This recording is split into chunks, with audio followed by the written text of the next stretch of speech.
Bonjour, aujourd'hui nous recevons le professeur Henri Joyeux. Bonjour. Donc médecin, chirurgien cancérologue, écrivain, si vous voulez manger mieux, tout savoir pour éviter Alzheimer, promoteur de méthodes naturelles, Oui. c'est bien ça. Pas que ça. Entrepreneur aussi sur les réseaux sociaux, Oui, j'ai un gros réseau social, oui. voilà. Conférencier, engagé dans le mouvement familial à présider Famille de France. Oui, pendant 12 ans. Mouvement Laïque, voilà. libre de toute confession, de toute politique, de tout syndicat et de toute idéologie. Sauf Parce si que vous sur me dites que la famille est une idéologie. Parce Mais que sur on est tous Wikipédia, ils disent que c'est un mouvement. Ah ben, Wikipédia, attendez. Vous connaissez Wikipédia? Vous voulez que je vous fasse des dessins sur Wikipédia? Expliquez-moi. Wikipédia, ils écrivent n'importe quoi. D'accord. Est-ce que Wikipédia, c'est scientifique? Est-ce que ça a une valeur juridique? Terminé. Alors, tout l'intéresse, paradoxal, parole libre et controversée. Total. Dans le corps médical, franc-tireur, un peu anarchiste, anticonformiste, en marge. Pas anarchiste, je dirais que c'est un peu excessif, mais bon, pourquoi pas, certains me disent anarchiste, non, j'aime le débat. Ouais. Des positions personnelles sur la famille, la sexualité, l'homosexualité. Ouais. La bisexualité, la trisexualité, n'oubliez rien quand même. Les prétendus dangers de la vaccination. Oui, c'est pas la vaccination en tant que Ou la telle, c'est la consommation non, non, c'est la composition du vaccin. D'accord. Ça, c'est vachement important. Et de la consommation de lait aussi. De lait, oui. Alors attention, moi j'ai bu du lait quand j'étais petit, il était très bon, c'est que ça a changé, je vous expliquerai. Alors, dernière polémique, la valentoline, Oui. l'hormone du sommeil. Voilà. Une très belle découverte. Très belle découverte. Un article du Monde, là, vous a un peu... Ah, il m'a assassiné. Oui. Non, ne dites pas assassiné, moi je l'ai lu. Je suis encore vivant, quoi. Voilà, Oui. il raconte que, bon, on nage en mystico-médical. Oui. Ça veut dire quoi, mystico-médical? Mystico-gélatineux, je pense que... Non, mystico-médical. Oui, ils n'ont rien compris. Ça D'accord. arrive, hein. Tous les journalistes parfois comprennent rien, mais vous avez l'air de comprendre. Mais vous savez, ça va faire pchit, tout ça, pchit. Vous savez qui c'est qui avait dit pchit, hein? Et c'est Chirac. Mais bien sûr. Oui. Vous avez été signalé à Mivilitude. Non, la Mivilude, ils sont en train de mourir parce qu'ils n'ont plus d'argent, l'État peut pas les payer. C'est une boîte de l'État destinée à repérer les gens sectaires. Alors méfiez-vous, si vraiment vous avez des actions un peu sectaires, ils vont venir vous voir. Mais l'argent, il n'y a plus d'argent de l'État. D'après ce que j'ai lu récemment, ils sont en train de mourir. D'accord. Vous avez lancé 2 pétitions en 2015. Oui, je peux vous donner les dates même et leurs noms, je les ai pour ne pas me tromper. Une sur le retour des vaccins sans aluminium en janvier 2014 qui a retenu 1 150 142 personnes. Et puis une autre en janviie 2015 qui a retenu contre le vaccin HPV pour des enfants de 9 à 12 ans. HPV, c'est le papillomavirus qu'on chope dans le domaine de la sexualité. À 9-12 ans, j'ai considéré que c'était un petit peu tôt. Par contre, à 15 ans, âge de la majorité sexuelle, why not? Ah oui. Mais à 9-12 ans, allez expliquer à un gosse, je vais te vacciner parce que tu peux attraper un cancer sur le zizi, mon petit, à 9 ans. Vous êtes prêt à lui expliquer, vous? Ou à une petite fille de 12 ans, de 9 ans? Ça, c'est l'État qui cherchait à l'imposer. Mais j'ai un peu bloqué le Haut Conseil de Santé Publique, puisque le Haut Conseil de Santé Publique est là pour conseiller l'État, n'est-ce pas? Et il poussait l'État à généraliser la vaccination, c'est pas fini, il cherche. Hein. Et cette pétition a stoppé. Donc l'État, d'une certaine façon, m'a un peu écouté, quoi. Alors, vous avez été aussi, il y a eu une demande de radiation du Conseil de l'Ordre, c'était suspensif, Oui. et vous avez été, cette demande a été annulée en 2018. Totalement, le 27 voilà. juin 2018. Au nom de la liberté d'expression. Oui, et puis parce que je pense que je disais des choses qui n'étaient pas totalement fausses, vous voyez. Voilà. Il manquait la démonstration du danger de l'aluminium dans les vaccins, et ça y est, c'est en cours. On est en train d'obtenir, de l'acquérir. Voilà, alors aujourd'hui vous êtes à la retraite. À la retraite du bistouri. Voilà. Vous consultez gratuitement à domicile. Tout à fait. Sur des dossiers difficiles. Ouais. Voilà. C'est-à-dire, si vous voulez, ça me permet de dire aux gens, écoutez, votre dossier est assez simple, allez voir un tel, et il va vous faire le mieux pour vous. Par contre, là, vous avez un dossier difficile. Je comprends que vous hésitez entre tel et tel traitement. Je ne peux pas vous donner de conseils sans voir le détail de votre dossier. Et donc, j'ai des gens qui arrivent d'un peu partout en France, hein, parfois d'étrangers. Hein.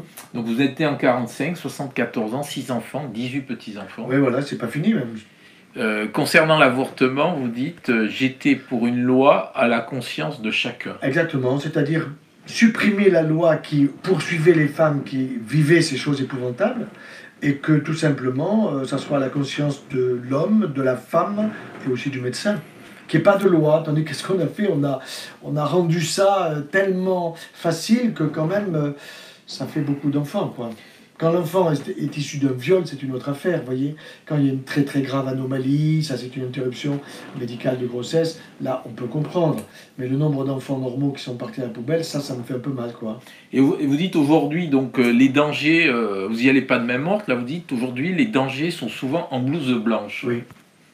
Ça veut dire quoi ça? Ça veut dire que j'ai une blouse blanche, moi. Je fais partie des blouses blanches. Ça veut dire que vous êtes un danger? Non.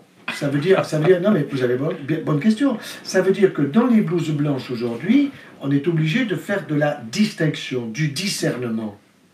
Je vais vous donner des exemples.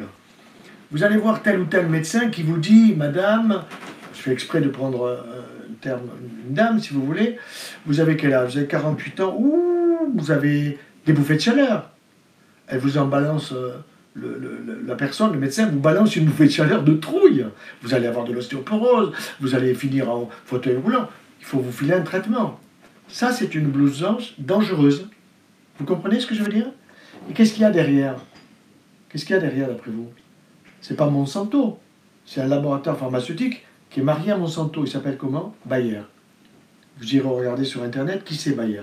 Je vous laisse faire. D'accord?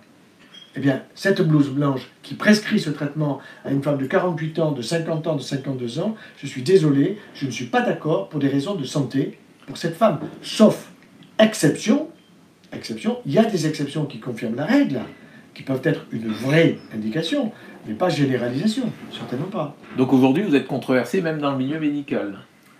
Je vais vous donner un autre exemple. Imaginez que vous venez me voir en me disant docteur, professeur, je suis inquiet, j'ai un cancer à la prostate. D'accord? Je suis allé voir mon neurologue et il m'a dit écoutez, monsieur, vous êtes jeune, il faut enlever la prostate. Vous venez me voir, vous dites j'ai pas envie qu'on m'enlève la prostate parce que j'ai vu qu'il y a des complications, tout ça, je suis allé voir sur Internet, j'ai fouillé. Et moi, je vous dis quoi? Vous faites surtout pas enlever la prostate. Ah bon? Mais votre collègue, il m'a dit qu'il fallait l'enlever. Non, mon collègue, il m'a quand même donné le choix. Il m'a dit, monsieur Tristan, vous avez le choix. Soit vous faites enlever la prostate, soit on vous fait des rayons. Mais si on vous fait des rayons, on ne pourra plus vous enlever la prostate. C'est un mensonge, ça. C'est une blouse blanche qui vous ment. Vous comprenez? Moi, si j'ai un cancer à la prostate, je sais comment je vais me faire soigner. Un jour que j'appelle un de mes collègues, top niveau, de Montpellier, hein, le top, en radiothérapie. Vous savez, en cancérologie, vous avez le chirurgien, j'en suis le radiothérapeute, le chimiothérapeute, l'immunothérapeute et le biologiste. Je l'appelle, je lui dis, dis-moi, je te donne ce dossier, c'était pas le mien, c'était le dossier d'une personnalité importante dans notre pays. Je lui dis, maintenant, c'est toi, hein, attention, c'est toi qui as ça. Est-ce que tu opères? Est-ce que tu fais opérer? Il me dit, tu es fou. Tu fais quoi? Ben Henri, tu le sais bien. Quoi? Radiothérapie, éventuellement un traitement anti-hormonal. Ah bon, tu n'enlèves pas la prostate? Mais non! Ah bon, donc tu te fais pas enlever la prostate? Tu as raison, moi non plus. Vous comprenez pourquoi là je suis discuté? En plus, on va vous dire, mais monsieur, on va vous l'enlever au robot, la prostate. On va vous conserver les nerfs. Vous pourrez avoir toujours la bandaison, vous me suivez? C'est pas vrai, on les voit pas, les nerfs. Ils sont tellement fins qu'on les voit pas. On vous raconte une salade. Mais le robot, ça coûte cher un robot. Il faut que la sécurité sociale le paye. Et comment la sécurité sociale paye? C'est avec notre solidarité nationale. D'accord? Vous me suivez? On termine le portrait. Allons-y. Philosophe, spiritualité, J'aime beaucoup la philosophie. Oui. René Girard. Oui. Vous aimez aussi la philosophie des papes. Oui. Qui se sont surtout succédés. Le dernier, là, actuellement, qui je trouve fabuleux, et Edgar Morin, hein, c'est pas un pape, Edgar Morin, en plus, il vous dira qu'il n'est pas croyant, mais c'est un philosophe. Alors, vous m'avez dit, je suis Hadj, oui, je suis et passionné par le soufisme. Oui. C'est-à-dire, si vous voulez, toutes les religions m'intéressent. Bon, je suis chrétien, catholique, je ne suis pas un cul serré parmi les catholiques, ça c'est pas vrai comme certains peuvent le penser. Je suis extrêmement ouvert, mais j'ai l'humilité de penser que la révélation qui nous a été donnée et qui nous est donnée dans le cadre de l'Église catholique, bien que j'aime pas trop les cadres enfermés, etc., je trouve ça intéressant, le message d'un grand révolutionnaire qui s'appelle Jésus, qui s'appelle le Christ, je trouve assez fabuleux ce message. Et donc, oui, j'y adhère. Et j'y adhère, si vous voulez, avec, me semble-t-il, de la connaissance, du travail. Je bosse, je travaille, je réfléchis, je bouquine. Vous avez un type fabuleux, c'est René Girard. René Girard, c'est un philosophe français qui a foutu le camp écœuré aux États-Unis. Il est mort il n'y a pas très longtemps, il est à l'Académie française. Il disait... Il y a deux choses dans notre humanité. Il y a d'une part le mimétisme. Mimétisme, ça dit vous avez une belle bagnole, ah je veux la même bagnole que vous, je simplifie. Et puis il y a deuxièmement le bouc émissaire. Il y a quelque chose qui ne va pas, c'est la faute à qui? Alors c'est la faute aux mères, c'est à votre épouse, à vos enfants, c'est la faute toujours aux autres, c'est jamais la vôtre. Et c'est vrai que nous fonctionnons beaucoup dans ce système-là, le système du bouc émissaire et le système du mimétisme. C'est très synthétique, hein, ce que je dis là, parce qu'on n'a pas beaucoup de temps. Mais je trouve ça extrêmement intéressant à travailler. Le bouc émissaire, est-ce qu'il faut toujours que je trouve quelqu'un qui est contre moi? Par exemple, on pourrait dire aujourd'hui, bouc émissaire, le monde. C'est moi le bouc émissaire du monde. Mais bon, je ne les crains pas. Je les aime, ces journalistes. Hein. Mais simplement, j'aimerais qu'ils soient parfois mieux informés, qu'ils écrivent quelque chose en m'interrogeant. Le plus fort, c'est que... Qu'est-ce qu'il a écrit qui est injuste là sur ce... Ah non, mais attendez, il me pose 12 ou 15 questions. Je lui réponds par écrit. Par écrit. Point, virgule, contrôlé, etc. Je lui envoie les réponses, n'est-ce pas, qu'il m'a posées. Et il fait un papier qui, grosso modo, dit l'inverse que j'ai dit. On est où là? On est où là? Vous appelez ça quoi? Je ne sais pas, mais moi je vais vous dire, ça m'intéresse. Et ce journaliste, j'ai aucune peur de le rencontrer, de discuter avec lui, en disant, mais expliquez-moi, comment vous travaillez? Vous êtes dans un grand journal mondial, il s'appelle Le Monde. J'ai vu un autre journal qui s'appelle Le Figaro. La journaliste, elle m'a pris au fusil mitrailleur, bon, sans m'interroger. Je lui dis, mais comment vous avez pu écrire tout ça sans me connaître, Vous savez ce qu'elle me répond? Mais j'ai tout mis au conditionnel. Je dis, mais vous pensez que votre lecteur, lui, entre le conditionnel et le temps présent, il voit ça au temps présent? Mais vous comprenez? Ah non, mais j'ai mis au conditionnel. Je n'ai pas dit, vous foutez de moi.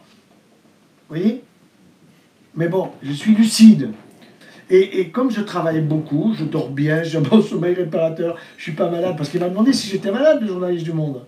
Je dis non, ma prostate va bien, je n'ai pas d'Alzheimer, je n'ai pas de Parkinson débutant, ça peut arriver, hein.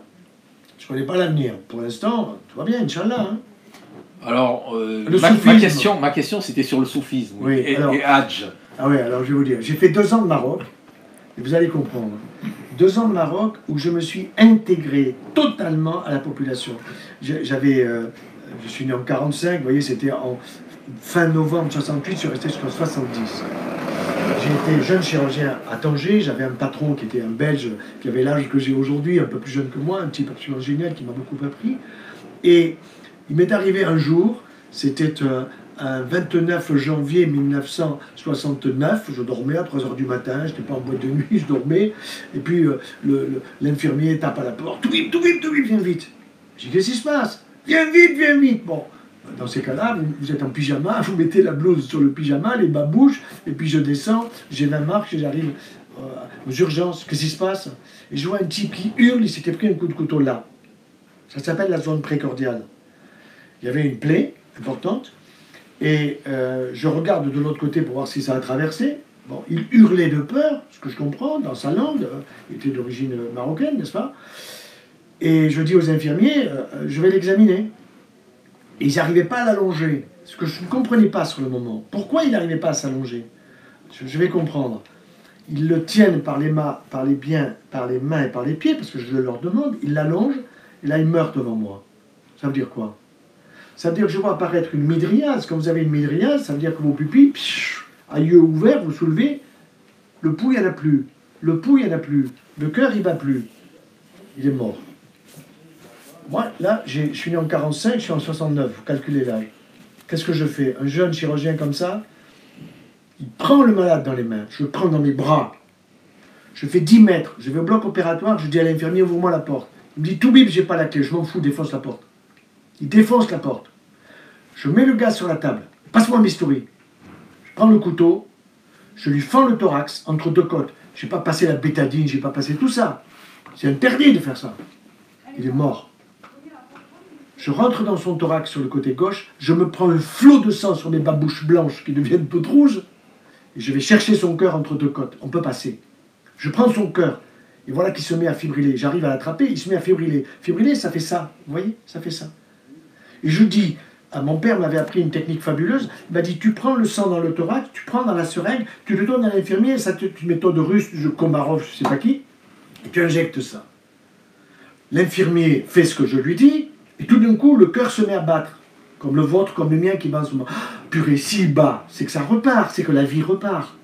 Bon, à ce moment-là, passe-moi un écarteur pour que je vois bien entre les côtes, je vois la plaie sur l'oreillette gauche, passe-moi un fil, passe-moi tout ce qu'il faut, je mets 2 fils, je ferme ça. Et puis, je nettoie, je passe ce qu'il faut, il n'y a pas eu besoin de l'endormir, puisqu'il était mort. Je referme tout propre, je ferme tout, la peau, tout, je vais me coucher, et là, j'ai fait une connerie. Je me dis, mais tu as fait la connerie de ta vie, par orgueil. Tu as essayé de ranimer un type qui va être un légume à vie.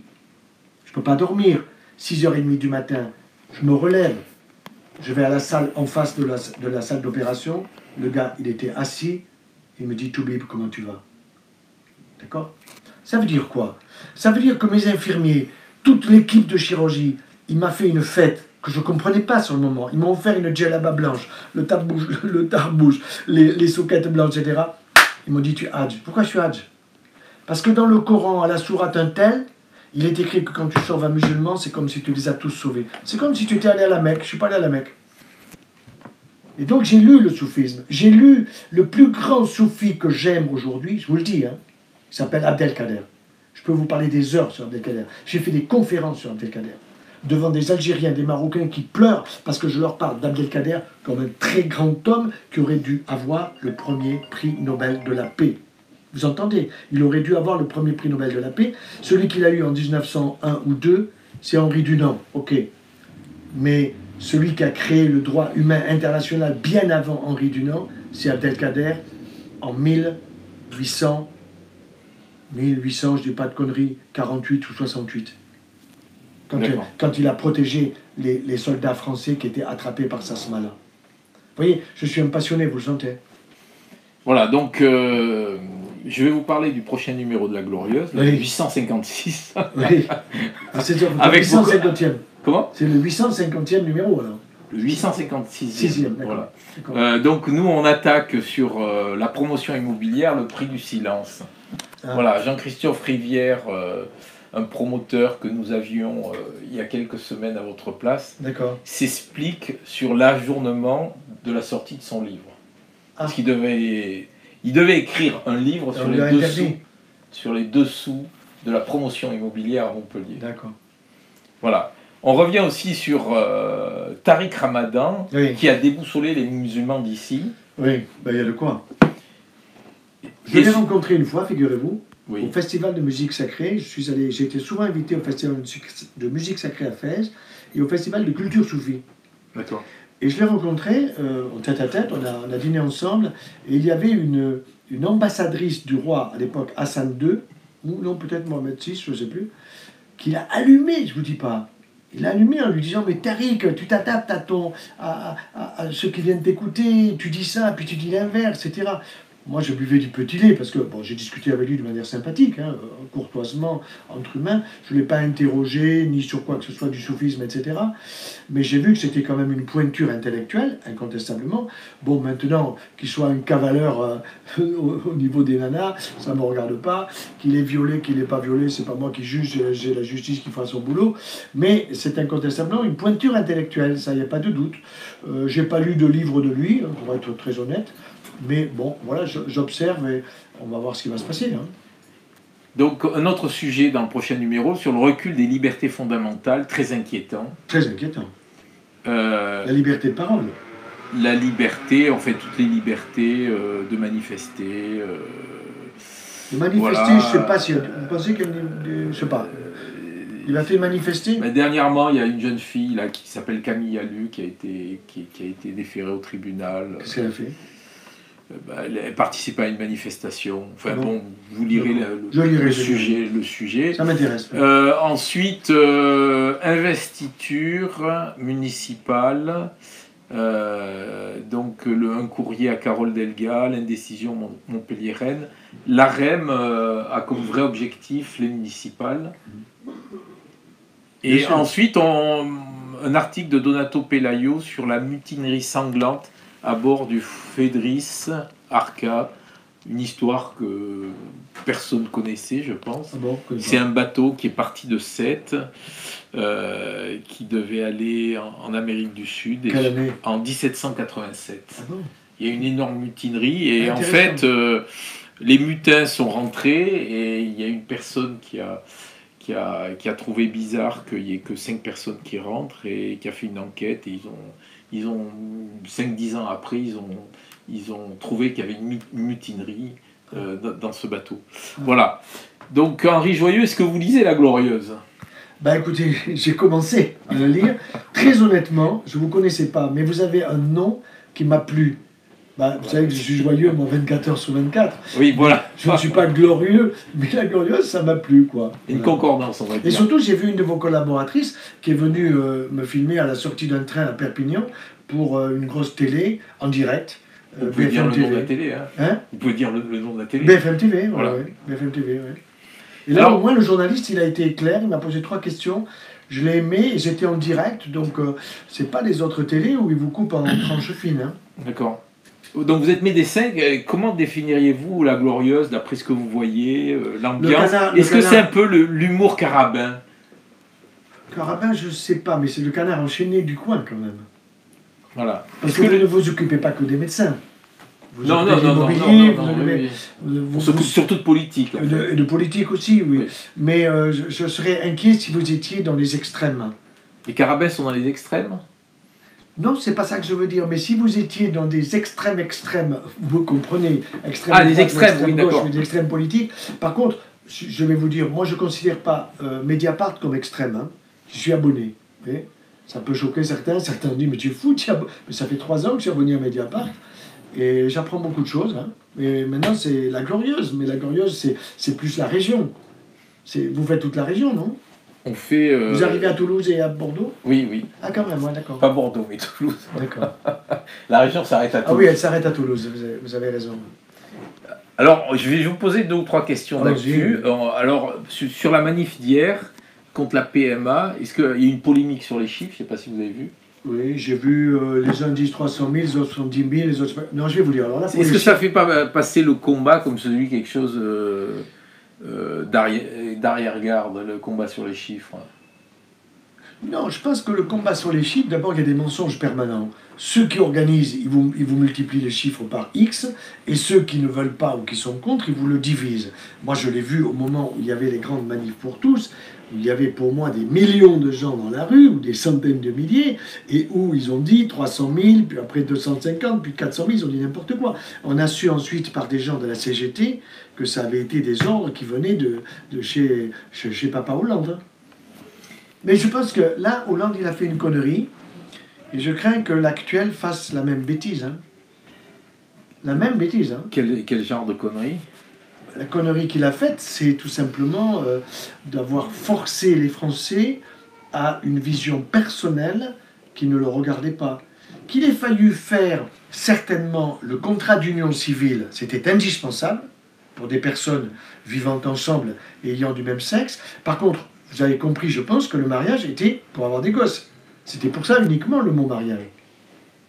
C'était uniquement pour ça. Et là, je suis totalement pas d'accord parce que l'enfant n'est pas un doudou, l'enfant n'est pas un objet. Je suis désolé, ça restera quelque chose de bon sens. Je veux garder ce bon sens. Moi, j'ai des enfants et je sais combien un enfant a besoin d'un père et d'une mère. Alors, je sais qu'il y a eu une pub, il vaut mieux 2 mères qu'un père de merde.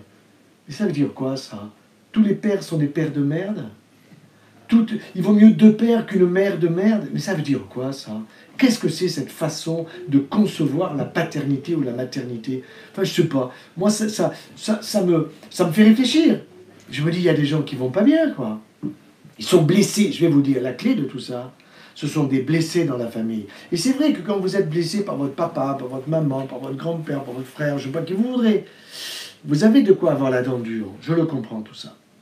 Mais quant à généraliser, si vous voulez, un certain nombre de choses comme cela, non, c'est la société qui va dans le mur. Mais nous allons dans le mur. Mais on n'ira pas tous. Quel est votre regard sur l'attentat qu'il y a eu à la préfecture de Paris? L'État est incapable. L'État est incapable. Si l'État n'est pas capable, dans son propre lieu de protection, c'est préfecture de Paris, de vérifier qu'il y a un type qui sort, qui rentre avec un couteau, enfin, j'en sais rien, moi je ne veux pas rentrer dans le détail, ça ne me regarde pas, mais ça veut dire que c'est extrêmement grave. C'est extrêmement grave. Aussi grave que le Bataclan et que tout le reste. Je ne mets pas de hiérarchie dans tout cela. Mais ça veut dire que nous sommes dans une société d'une violence inouïe et que l'État ne tient pas la route. Est-ce que vous pensez que le ministre de l'Intérieur aurait dû démissionner? J'en sais rien, parce que chaque fois qu'il y a, je vais vous dire, franchement, chaque fois qu'il y a un problème comme ça, tout le monde hurle, il faut qu'il s'en aille. Il faut qu'il regarde sa propre conscience. Il faut qu'il regarde, lui, sa propre compétence. Est-ce que quand il était maire là-bas à Carqueiranne ou un truc comme ça, quand il était plus jeune, est-ce qu'il était, je sais pas moi sa vie, je connais pas sa vie. Est-ce que vraiment il aimait autant la police qu'il l'aime aujourd'hui? Il faudrait peut-être qu'il regarde, vous voyez, dans son propre trajet. Qu'est-ce qui s'est passé dans notre pays depuis, je sais pas, depuis quand même pas mal d'années, après De Gaulle, après la mort de Pompidou? Bon, il s'est passé que ça a été, au fond, on a reconnu de plus en plus, on a laissé pisser, quoi. On a laissé pisser des tas de choses. Il ne s'agissait pas de serrer la vis, il ne s'agissait pas de faire un régime de rigidité, d'interdit et tout ça. Mais il y a quand même un certain nombre de principes dans la vie qui sont des principes. Vous m'avez dit le côté religieux. Connaissez-vous les 10 paroles? Vous les avez dans l'islam, vous les avez dans l'ordre chronologique chez les Hébreux, vous les avez dans le christianisme, et vous les avez... Il y a écrit quoi? Tu ne tueras pas, tu ne voleras pas, tu respecteras ton père et ta mère. Bon, je trouve que c'est bon ça. J'ai écrit un bouquin là-dessus, avec un pasteur protestant, et qui s'appelle « À la recherche du premier thérapeute de l'humanité ». C'est intéressant. Un jour, on m'a posé la question « Qui c'est pour toi le premier thérapeute de l'humanité ?» C'est que je n'ai pas trouvé. Pas trouvé. Et alors, le gars qui m'a posé la question, il me dit, je lui dis, je donne ma langue au chat. Qui c'est? Il me dit, c'est Moïse. Moïse? Pourquoi Moïse? Il y a 34 siècles. Moïse, même s'il y a beaucoup de symboles et tout ça, il va sur une montagne. Il entend une voix qui lui sort 10 paroles. On a traduit commandement. La connerie pour moi. 10 paroles. Il sort, il amène ça à son peuple. Le peuple en va péter. Il remonte. Et là-bas, au burin, il tape tout ça. Ça vient de sa conscience, ça vient de son éthique, de ce que vous voudrez. Il y en a pour les croyants, il y en a pour les incroyants. Il y en a pour tout le monde. Vous voyez? On continue avec l'actualité. On va essayer de faire un peu plus court. Allons-y. Parce que sinon, on en a pour 30 minutes. Bon, on se reverra. L'actualité. Alors, la semaine dernière aussi, a été marquée par le bashing contre Zemmour. Écoutez, je ne connais pas du tout Zemmour. Moi, je le trouve amusant, agressif parfois, polémiste incontestablement. Ben, peut-être qu'il en faut des gars comme ça. Hein. Peut-être que ça réveille les gens. Je crois qu'il était sur RTL, ils l'ont foutu dehors. Non? Ou sur Europe 1, je sais pas. Ils l'ont foutu dehors. Ça ne veut pas dire que RTL ou Europe 1 qui l'a foutu dehors est intelligent, c'est pas sûr. Hein. Je ne sais pas ça. Ils ont peur peut-être, ils ont peur. Et quel est votre regard sur les partis politiques qui s'effondrent? Extrêmement déçu, mais en même temps il en faut. Il en faut. Mais il faut des gens qui soient des gens, on va dire, qui ont vraiment l'intérêt du pays. Or ça, l'intérêt du pays, je ne le vois pas ni chez les uns ni chez les autres. Et donc aujourd'hui, est-ce qu'on peut dire qu'avec ce qui se passe autour de vous, la France respecte la liberté d'opinion? Non. Non, nous ne sommes pas respectés. Nous ne sommes pas respectés pour le cas de la liberté d'opinion. Ça, c'est certain. Mais quand même, ce qui est sûr, c'est que la chambre disciplinaire du Conseil de l'ordre au niveau national, quand elle m'a blanchi, bon, elle m'a blanchi, c'était clair et net. Bon, Qu'est-ce qui s'est passé? Le président du Conseil national n'a pas supporté, ça passe au Conseil d'État. Le Conseil d'État juge, casse le jugement. Bon, ok, je dois repasser devant la chambre disciplinaire. Eh bien, il faudra que la chambre disciplinaire, ça sera une nouvelle, dise que la première chambre disciplinaire, elle s'est plantée. Très bien. J'assumerai. Je suis serein, vous savez. Quelle est la hiérarchie aujourd'hui des problèmes dans la médecine? D'abord, la recherche est extrêmement pointue aujourd'hui.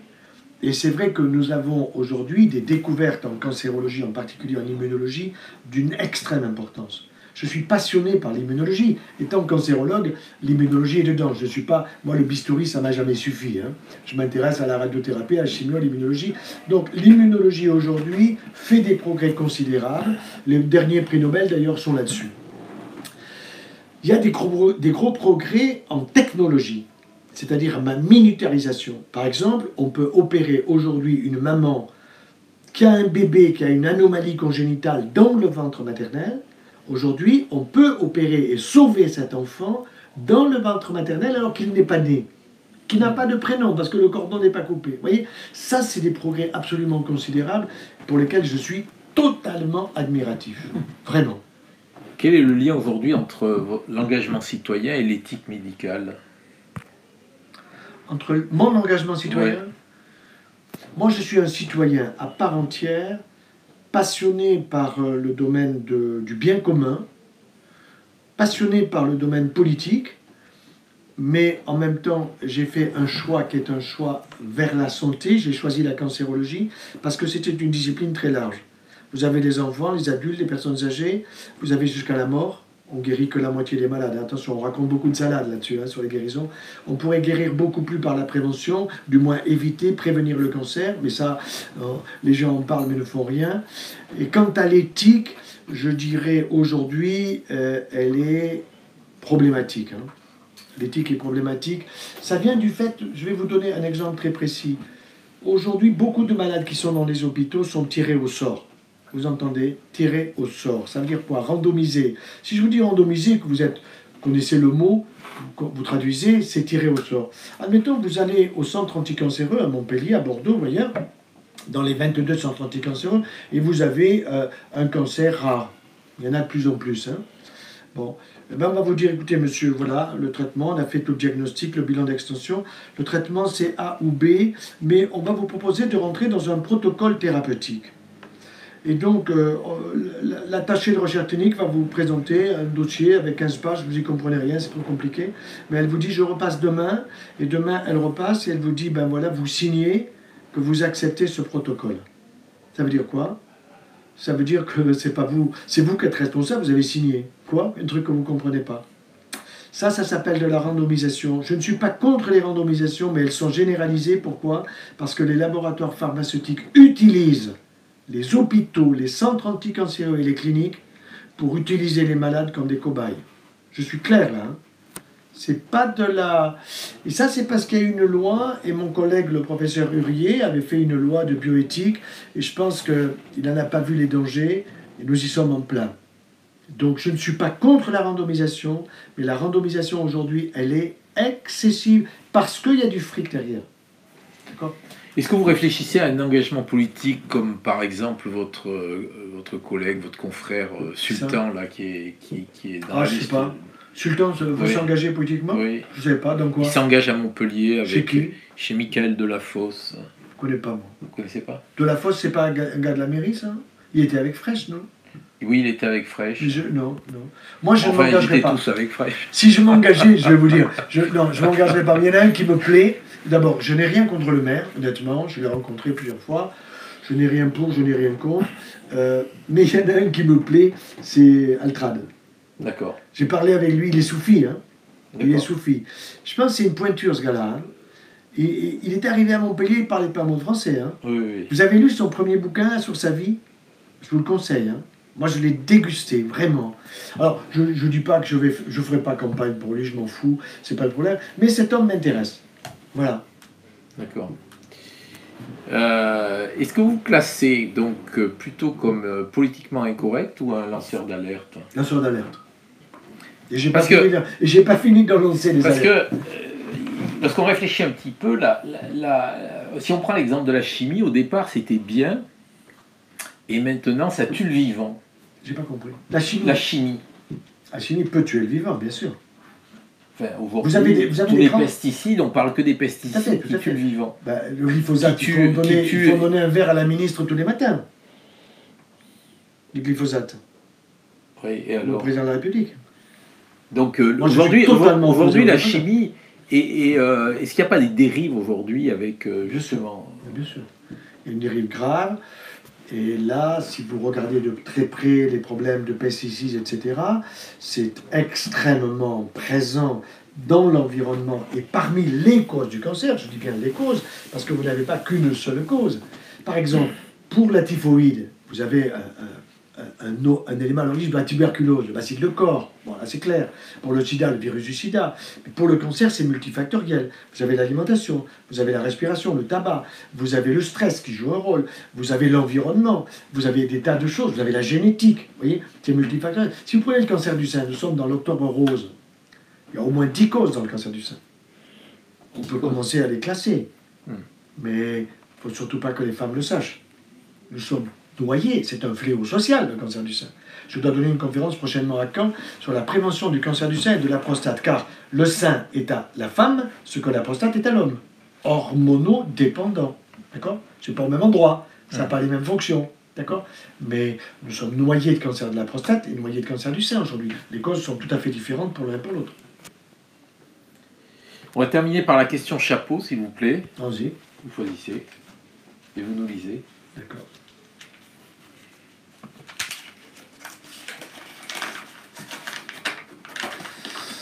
Comment peut-on concilier progrès et principe de précaution dans une société... Ah, c'est formidable cette question. Je répète, comment peut-on concilier progrès et principe de précaution dans une société de plus en plus vertueuse? Je pense que vous avez bien regardé mon site internet. Parce que non, je ne l'ai pas du tout regardé. Écoutez, j'ai lancé le principe de précaution avec le professeur Montagnier. C'est signé dans une pétition par 130 000... Attendez, j'ai le chiffre exact pour ne pas dire de bêtises.